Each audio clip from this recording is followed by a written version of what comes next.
दत्तात्रेय जयंती। इस वर्ष दत्तात्रेय जयंती 18 दिसंबर को मनाई जाएगी। पुराणों के अनुसार दत्तात्रेय के 3 सिर एवं 6 भुजाएं थी। ये त्रिदेवों के अंश माने जाते हैं। इनके जन्म की कथा बड़ी ही विचित्र है। तो चलिए सुनते हैं दत्तात्रेय के जन्म की कहानी। एक बार नारद मुनि भगवान शंकर, विष्णु और ब्रह्मा जी से मिलने स्वर्ग लोक गए, परंतु उनकी भेंट त्रिदेवों में से किसी से न हो सकी। उनकी भेंट त्रिदेवों की पत्नियां पार्वती, लक्ष्मी एवं सरस्वती जी से हो गई। नारद जी ने तीनों का घमंड तोड़ने के लिए कहा कि मैं विश्व भर का भ्रमण करता हूँ, परंतु अत्रि ऋषि की पत्नी अनुसुईया के समान पतिव्रता धर्म वाली, शील एवं सद्गुण संपन्न स्त्री मैंने कहीं नहीं देखी। आप तीनों देवियां भी पतिव्रत धर्म पालन में उनसे पीछे हैं। यह सुनकर उनके अहम को बड़ी ठेस लगी, क्योंकि वे तीनों समझती थीं कि उनके समान पतिव्रता स्त्री संसार में है ही नहीं। नारद जी के चले जाने के बाद तीनों देवियों ने अपने अपने देवों से सती अनुसुईया का पतिव्रत धर्म नष्ट करने का आग्रह किया। संयोगवश त्रिदेव एक ही समय अत्रि मुनि के आश्रम पर पहुंचे। तीनों देवों का एक ही उद्देश्य था, अनुसुईया का पतिव्रत धर्म नष्ट करना। तीनों ने मिलकर योजना बना डाली।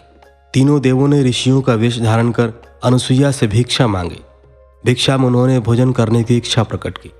अतिथि सत्कार को अपना धर्म समझने वाले अनुसुईया ने कहा, आप स्नान आदि से निवृत्त होकर आइए, तब तक मैं आपके लिए रसोई तैयार करती हूँ।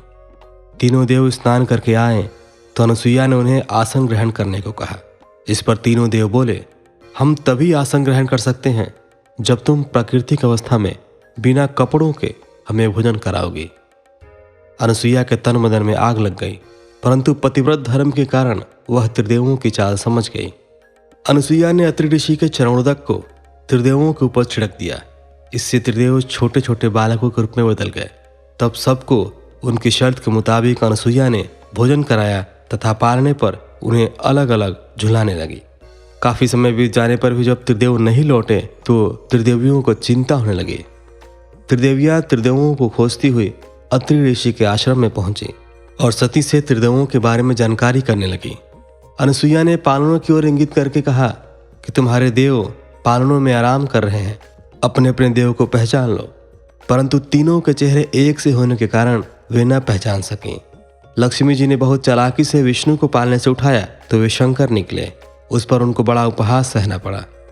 तीनों देवियों के अनुनय विनय करने पर अनुसुईया ने कहा कि इन तीनों ने मेरा दूध पिया है, इसलिए इन्हें किसी न किसी रूप में पास रहना ही होगा।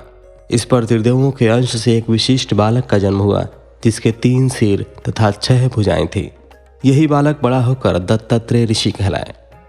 अनुसुईया ने पुनः पति चरणोदक से त्रिदेवों को पूर्ववत कर दिया। तो ये थी कथा दत्तात्रेय के जन्म की, तथा इनके जन्म दिवस को दत्तात्रेय जयंती के रूप में मनाया जाता है। आप सभी को दत्तात्रेय जयंती की बहुत सारी शुभकामनाएं। अभी के लिए बस इतना ही। मैं राजीव सिंह, मिलते हैं आपसे अगली वीडियो में। तब तक के लिए धन्यवाद।